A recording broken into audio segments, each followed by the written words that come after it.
Corona virus की वजह से बहुत से लोगों के जीवन में ढेरों मुश्किलें और संकट आ चुके हैं। इस कोरोना वायरस ने लोगों की जिंदगी को बंदिशों में बांध रखा है। ऐसे में आज जन्माष्टमी पर भी आपको घर बैठे उपाय करने चाहिए। अपनी चर्चा को आगे बढ़ाते हुए बात करते हैं उन लोगों की जो इस कोरोना काल में बचत नहीं कर पा रहे हैं, जो कर्ज में डूब गए हैं। ऐसे तमाम लोगों को आज कैसे करनी चाहिए कान्हा की पूजा आराधना, आइए जानते हैं।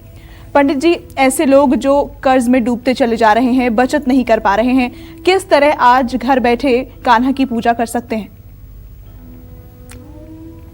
अच्युतम केशवम सत्यभा माधवम माधवम श्रीधरम राधिकाराधितम इंदिरा मंदिरम चेतसा सुंदरम देवकी नंदनम नंदजम संदधे। भगवान श्री कृष्ण जगत के पालनहार हैं। ऋण, रोग और दरिद्रता का इनकी छवि को ध्यान देते ही दमन हो जाता है। ऋण, रोग और दरिद्रता व्यक्ति के जीवन से सदा सर्वदा के लिए दूर हो जाती है। अपनी दरिद्रता को दूर करने के लिए शंख में जल भरकर लड्डू गोपाल का अभिषेक करें। शंख के चोंच से जल लड्डू गोपाल की प्रतिमा पर गिराएं और उस समय आपके श्रीमुख से पुरुष सूक्त के 16 मंत्रों का उच्चारण होता रहे। अगर पुरुष सूक्त के 16 मंत्र आपको नहीं आते हैं तो कोई बात नहीं। ओम नमो भगवते वासुदेवाय, ओम नमो भगवते वासुदेवाय, ये मंत्र अनवरत आपकी जिह्वा पर चलना चाहिए। अगर ये मंत्र भी कठिन लगता हो तो ओम क्लीम कृष्णाय नमः, ओम क्लीम कृष्णाय नमः, ओम क्लीम कृष्णाय नमः, इस मंत्र का अनवरत अपनी जिह्वा से रटन करते रहिए। और अगर पैसे की बचत नहीं हो पा रही है तो लड्डू गोपाल की प्रतिमा को दूध में केसर मिला करके उससे पुरुष सूक्त के मंत्रों को पढ़ते हुए अभिषेक करिए और साथ में एक श्री यंत्र भी रखिए। उसका भी अभिषेक केसर वाले दूध से श्री सूक्तम के 16 मंत्रों से करिए। आप ये उपाय एक बार करके तो देखिए। अगर अष्टमी की इस अंधेरी रात से आपकी जिंदगी न बदल जाए तब आप कहिएगा। सिर्फ आपकी भावना में जान होनी चाहिए। आप ये सोच के करें कि साक्षात भगवान श्री कृष्ण की ही सेवा में मैं लगा हूं। जन्माष्टमी पर श्री कृष्ण भगवान को और खीर, माखन, मिश्री के अलावा अगर आप चाहें तो साबूदाने की खीर बना करके उसे भी समर्पित कर सकते हैं। तुलसी के पत्ते उसमें डाल करके भोग लगाएं और पूरे परिवार की आर्थिक उन्नति के लिए जन्माष्टमी से शुरू करते हुए लगातार 43 दिन तक एक नारियल और 11 बादाम कृष्ण मंदिर में समर्पित करें। और अगर कर्ज में नाक तक डूब गई है, अब कोई रास्ता नहीं बचता है कर्ज से निकलने का, अब आपको लगता है या तो ये जगह चुपचाप छोड़कर भाग चलें या फिर भगवान बुला ले, अब ये कर्ज असहनीय है, तो घबराइए मत। आज मध्यरात्रि 12 बजे से आप गजग्राह की जब लड़ाई हुई थी तो उस समय गजराज ने जो भगवान श्री कृष्ण की उपासना की थी, गजेंद्र मोक्ष के नाम से वो उपासना जानी जाती है। उस गजेंद्र मोक्ष का आप दुखी मन से पाठ करें।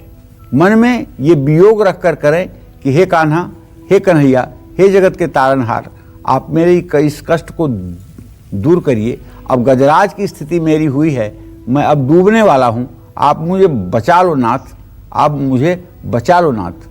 इस तरह की अगर आपकी करुण पुकार उन तक जाएगी तो आप विश्वास करिए अगले जन्माष्टमी के पहले आप राहत महसूस करने लगेंगे। जन्माष्टमी का महा उपाय चाहे जो भी करिए, सामान कम हो ज्यादा हो, लेकिन भाव की कमी न हो, भाव पूरा हो।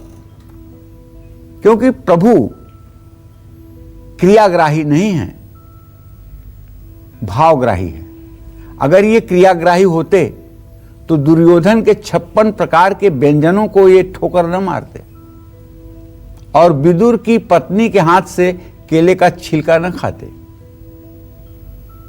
द्रौपदी की अक्षय पात्र में एक चावल का दाना ढूंढ के न खाते।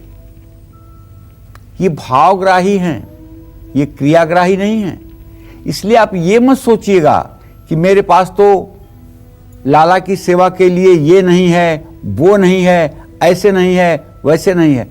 जो आपके पास न हो और जिसे आप समर्पित करना चाहते हो, आंख बंद करिए, मन में उस चीज को सोचिए और बड़ी विनम्रता के साथ मानसिक रूप से उस चीज को भगवान को समर्पित कर दीजिए।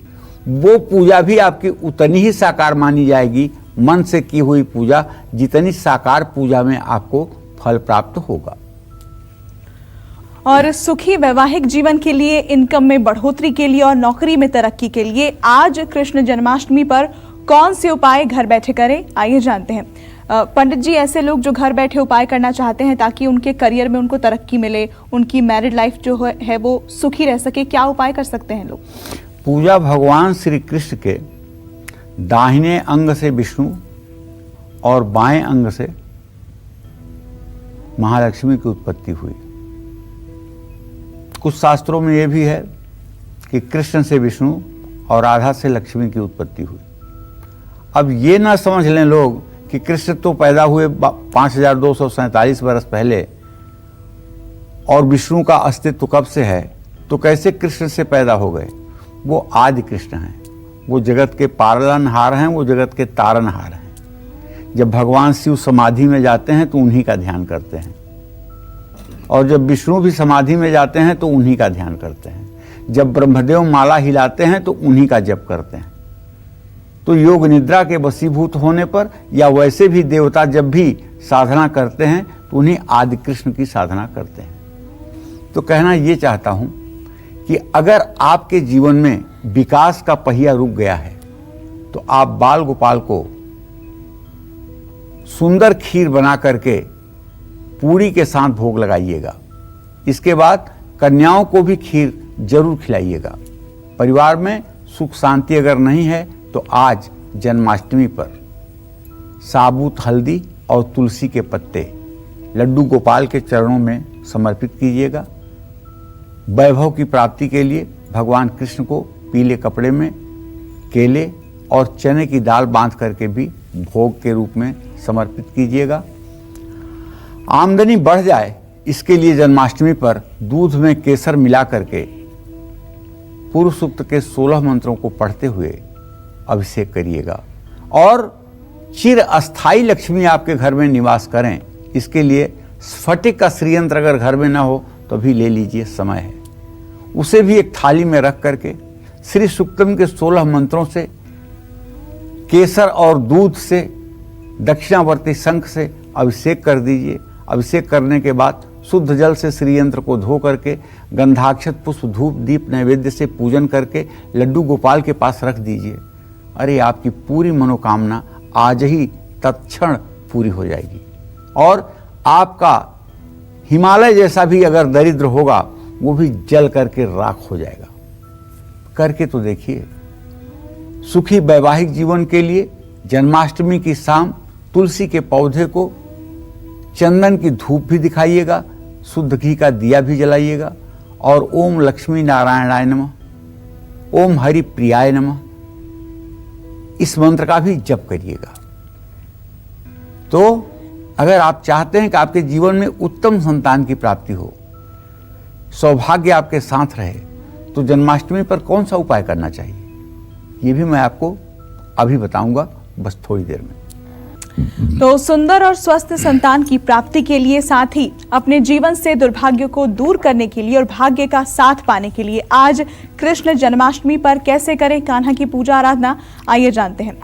पंडित जी, जो लोग संतान सुख चाहते हैं और संतान स्वस्थ हो, वो क्या उपाय कर सकते हैं, किस विधि से आज पूजा कर सकते हैं, और साथ ही जिनको भाग्य का साथ नहीं मिल रहा उन्हें किस तरह से पूजा अर्चना आज करनी चाहिए? देखिए, संतान तो सबके यहाँ पैदा होते हैं। कुछ संतान सुख के कारण बन जाते हैं और कुछ संतान दुख के भी कारण बन जाते हैं। जैसा उनका प्रारब्ध होता है वैसा आकर जन्म लेते हैं। लेकिन अगर आप चाहते हैं कि आपका संतान कुल को तारने वाला हो, जगत का कल्याण करने वाला हो, श्री हरि का भक्त हो, तो पहला काम तो ये कि गर्भवती महिला को पूरे 9 महीने हरिवंश पुराण का पाठ करना चाहिए। भगवान श्री कृष्ण की छवि हर समय अपने उदर में देखनी चाहिए, अपने गर्भ में देखनी चाहिए। दुर्भाग्य का शमन करने के लिए भाग्य आपका हमेशा साथ दे, इसके लिए आज आपको जन्माष्टमी से लगातार पूर्णिमा तक पीपल के पेड़ के नीचे सरसों के तेल का दिया, चौमुखा दिया जरूर जलाना चाहिए। सुंदर और स्वस्थ संतान की प्राप्ति के लिए जन्माष्टमी की शाम को उषा के आसन पर बैठ करके सामने बाल गोपाल की तस्वीर स्थापित करें। तुलसी की माला पर कृष्ण मंत्र का 5 बार जप करें। लेकिन ध्यान रखिएगा, अगर कुशा के आसन पर बैठने में आपको दिक्कत महसूस होती है, उसकी चुभन आपके पैरों में हो रही है, जिसके कारण आपका ध्यान नहीं लग रहा है, तो जरूरी नहीं है कि आप कुशा के आसन पर बैठें। कुशा के आसन पर ब्रह्मचारियों को और सन्यासियों को बैठने का शास्त्रों में आग्रह है। आप तो किसी पीले ऊनी आसन पर बैठ करके अपनी साधना कर सकते हैं, उसका कोई दोष नहीं होगा। और कृष्ण भगवान के किसी मंत्र का 1000 नाम है उनके, किसी नाम का 5 बार तक मंत्र जप करना चाहिए। जानते हैं, आज आपको संतान गोपाल मंत्र का जप दिव्य संतान की प्राप्ति के लिए रात के 11:30 से 12:30 बजे के बीच में जरूर करना चाहिए। वो क्या? ओम क्लीम। ये क्लीम जो है ये काम बीज है, इसलिए ओम क्लीम देवकी सुत गोविंद वासुदेव जगतपते देहि में तनयम कृष्ण त्वामहम शरणम गता। हे देवकी नंदन भगवान श्री कृष्ण, आप मुझे एक दिव्य तेजस्वी चिरंजीवी दीर्घायु पुत्र की प्राप्ति कराएं, मैं आपके शरण में हूं। इसका भाव ये हुआ। इस मंत्र का रात्रि 11:30 से 12:30 बजे के बीच जो महिलाएं इस मंत्र का जप करेंगी, चाहे उनका संतान हो चुका है या होने वाला है, उस संतान के अंदर एक दिव्य तेजस्वी शक्ति का संचार होगा, इसमें संशय नहीं है। जय मां विंध्यवासिनी। तो सुख और ऐश्वर्य की प्राप्ति के लिए और किसी खास मनोकामना की पूर्ति के लिए आज जन्माष्टमी पर कैसे करें कान्हा को प्रसन्न, आइए जानते हैं। बताएं पंडित जी। देखिए, वैसे जो प्रभु का भक्त होता है, एक रामायण में चौपाई आती है,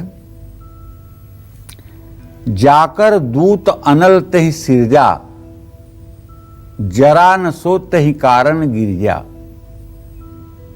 पार्वती ने पूछा कि हे प्रभु महादेव, जब हनुमान जी लंका जला रहे थे तो लंका में हनुमान जी क्यों नहीं जले, जब चारों तरफ से आग की लपटें ही थी? तो भगवान शिव कहते हैं, जाकर दूत अनल तहि सिरजा, जरा न सोत ही कारण गिरजा। हे गिरजा, वो जिसका दूत है ना हनुमान, उसी ने अग्नि का निर्माण किया है, तो अग्नि की क्या औकात है कि उसके दूत के एक रोम को भी प्रभावित करे?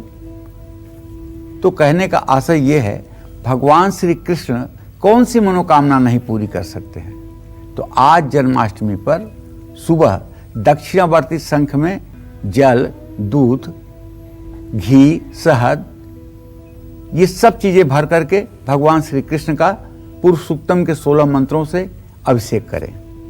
और ये उपाय आपको हर शुक्रवार करना चाहिए।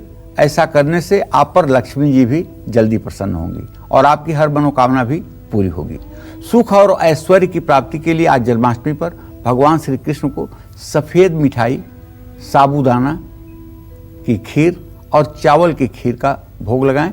उसमें चीनी की जगह मिश्री और तुलसी के पत्ते जरूर डालें।